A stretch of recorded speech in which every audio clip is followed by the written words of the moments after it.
Alright, Barak the Yahweh, Barak the Yahawashi, Barak the Yahweh, Barak the Yahawashi. I want to say, call halal Yahweh by Hashem Yahawashi. It's all praises to the Most High, the Heavenly Father, our Creator, in the name of His Son, Yahawashi, our Deliverer. Shalom, Wabarakim, Labakarim, Shayasha'ala, peace and blessings be upon the elect of Israel, those predestinated to receive salvation from Yahawashi. And double honors to our elders and apostles of Israel, known as Great Millstone in these times. Alright, soon to be revealed as just the men of the Lord, the true apostles and disciples of Yahweh by Hashem Yahawashi. Alright, I think I might entitle this video, Yaiqab prophesied about Yahawashi's salvation, or something to that effect. Because I was just going through, the tribes, because according to Genesis 49th chapter, that's how we know who we are, where our tribes would be, where we'd be situated, because Jacob, what he did was, well, let me just go straight into it. This is Genesis 49:1. It says, And Yaiqab called his sons and said, Gather yourselves together, that I may tell you that which shall befall you in the last days. Gather yourselves together, and hear, ye sons of Jacob, and hearken unto Israel your father.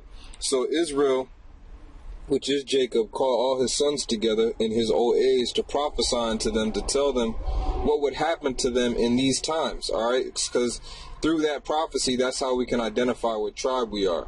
Now, within his prophesying, because Jacob, our forefather Jacob, Israel, was indeed a prophet. Alright, we are the sons of the prophets. Abraham, Isaac, Jacob, they were all prophets. Noah was a prophet. Adam was a prophet. Okay, these were all prophets. So in verse 10 is the precept I want to focus on, okay, because it's concerning Yahawashi. And this is one thing that Christians, they straight up dodge. They ignore prophecy. They are afraid of prophecy. They don't know how to deal with it when we bring out information like this. So this is Genesis 49:10. It says, The sceptre shall not depart from Judah, nor a lawgiver from between his feet, until Shiloh come, and unto him shall be the gathering of the people be. So this is not talking about a man that's going to be born named Shiloh from Judah. Alright, this is talking about prophecy about Yahawashi. Shiloh represents Yahawashi, okay, because it says to him shall be the gathering of the people be. Alright, so let's deal with that. Alright, let's deal with that, because Judah, although he was not the firstborn son, he was chosen. Okay? He was chosen. And it's spiritual because Yahawashi is from the tribe of Judah. Alright? It all starts with Judah. King David was from Judah. King Solomon was from Judah as well. Alright, so this is Psalms chapter 78 in verse 67. Says, Moreover, he refused the tabernacles of Joseph, meaning Ephraim and Manasseh, or here it is right here, Salakia. Moreover, he refused the tabernacle of Joseph, Yahweh, and chose not the tribe of Ephraim, Aparium, but chose the tribe of Judah, the Mount Zion, which he loved. And he built his sanctuary like high places, like the earth, which he hath established forever. So instead of choosing, the firstborn, like Reuben, okay, he chose Yahawadah. Alright, he chose Yahawadah. According to prophecy, Judah was supposed to be the head tribe. Alright, now here is Zechariah, or Zechariah, prophesied about that as well. A confirmation as a second witness in the spirit. So this is Zechariah chapter 12, verse 6. It says, In that day will I make governors of Judah like a hearth on fire among the wood, and like a torch of fire in a sheath. And they shall devour all the people round about, and on the right hand and on the left. And Jerusalem shall be inhabited in her own place, even in Jerusalem.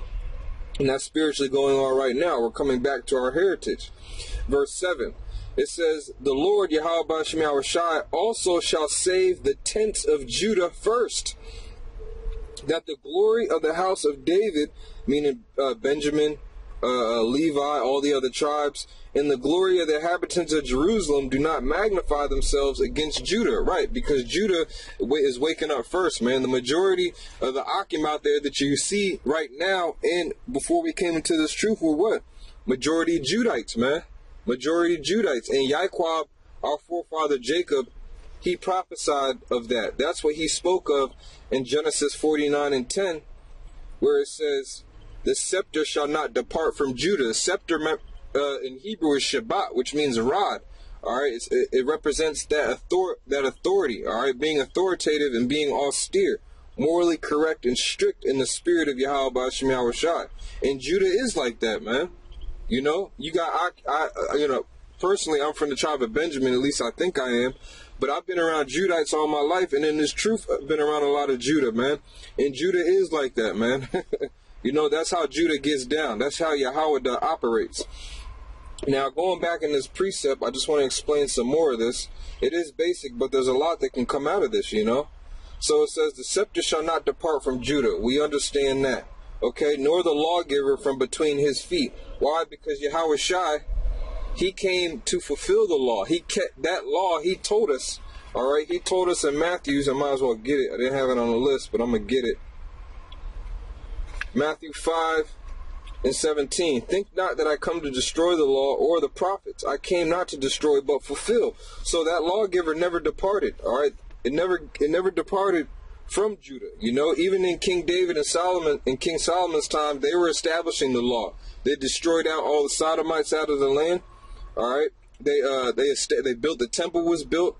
All right, the ark was brought back during David's time. It got brought back. All right, so the lawgiver never departed, and it shall not depart.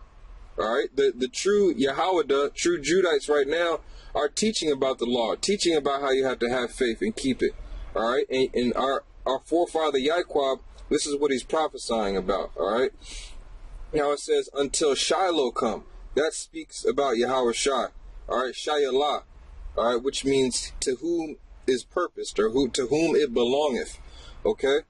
It says, and unto him shall the gathering of the people be. All right, so that's how we know that that's Yahawashi. All right, so how are we being gathered? All right, how are we being gathered? Yahawashi is not actually down here walking around, knocking on doors, telling us, hey, we need to wake up. We're Israelites. All right, the curses pertain to us. This place is going to be destroyed. You know, he's not doing that. He's using the men of the Lord through their speeches, all right, their spiritual conversations and their prophecies to wake our people up. Okay, so let me get this precept I have here. This is how the gathering is going down, all right? The gathering is happening like this. Baruch 5:5.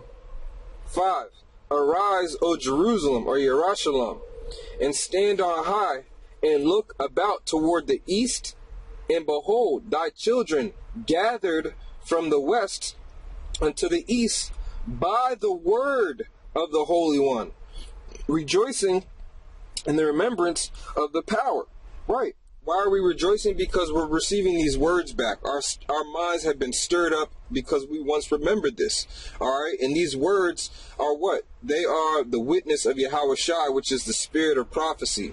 All right. That's why we are able to understand who we are, what we went through, and what is going to happen to us. And it's prophecy about how Yahawashi is going to come and get us, man.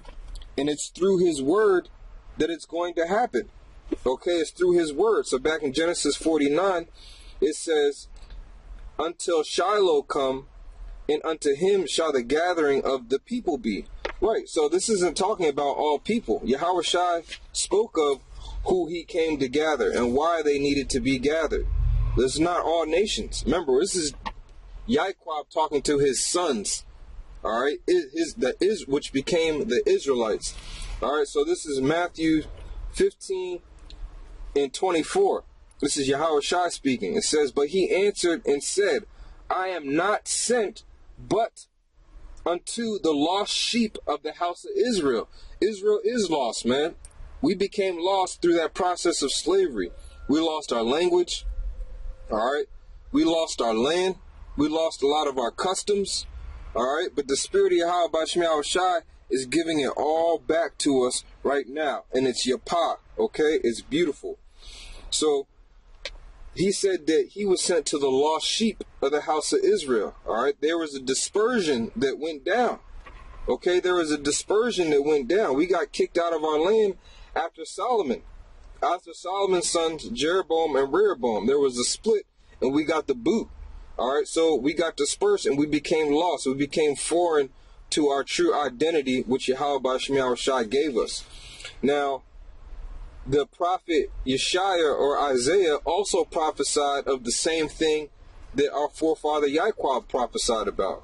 This is Isaiah 11:10. And in that day there shall be a root of Jesse, which shall stand for an ensign for the people. To it shall the Gentiles seek, and his rest shall be glorious. And those Gentiles are Israelite foreigners. Those are not actual Gentiles, because when you go to Isaiah the 60th chapter, it talks about how the actual Gentiles, the actual heathens, are going to be servants unto us. So these Gentiles have to be Israelites, man. Alright? Now it's going to explain it. And it shall come to pass, verse 11, it shall come to pass in that day, the days we're living in, alright, the days that our forefather Yaiqab was prophesying about in Genesis 49, that the Lord shall set his hand again, the second time, to recover the remnant of his people, which shall be left, right, because the first time, where did he get us? He brought us up out of the land of Egypt. And the Lord promised Jeremiah that that would never be said again. It will be said that the Lord liveth, that brought up the children of Israel out of the land of the north, speaking about this country. Alright?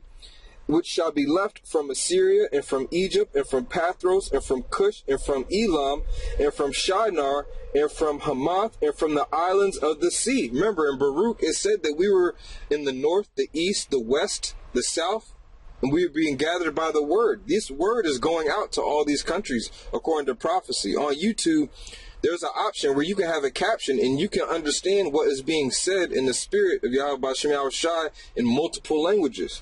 So verse 12, it says, and he shall set up an ensign for the nations, and shall assemble, which means gather, the outcasts of Israel, Yasha'Allah, and gather together the dispersed of Judah from the four corners of the earth. The envy of Ephraim shall depart, and the adversaries of Judah shall be cut off.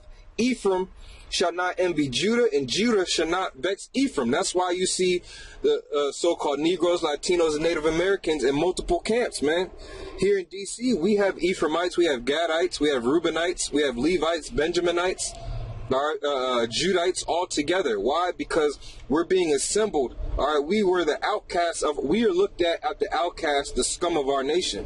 But you know what? Yahawashi looks at us for righteousness' sake, man, because we're doing this thing in truth, and we're bringing out all the truth concerning him. It's all about prophecy, man. It said, until Shiloh come, to him shall be the gathering of the people be. So here's another confirmation and a witness of that in Isaiah the 11th chapter. It said he's going to gather the dispersed of Judah, which Yaiqab, our forefather Yaiqab, I can't say it enough, he prophesied of our salvation through Yahawashi. So the last precept I have here is going to be John. All right, another confirmation that our elder and forefather Yaiqab, when he spoke about that Shiloh, until Shiloh come, that gathering of the people, that speaks about Yahawashi. That is that prophecy is about him. John 10, and I'm gonna start at 14. It says, I am the good shepherd, and know my sheep. All right, remember he said he's sent only to the lost sheep of the house of Israel, and am known of mine. As the Father knoweth me, even so I know the Father, and I lay my life for the sheep. So he died for Israel, man. All right, that's a straight cut. He died for the nation of Israel, the elect specifically.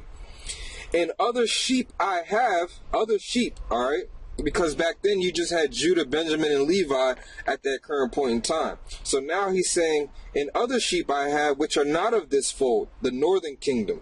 All right, the other 10 tribes, the lost tribes. Them also I must bring, which means gather or assemble. And they shall hear my voice, and shall hear these words spoken through his men back in these times of the reincarnation.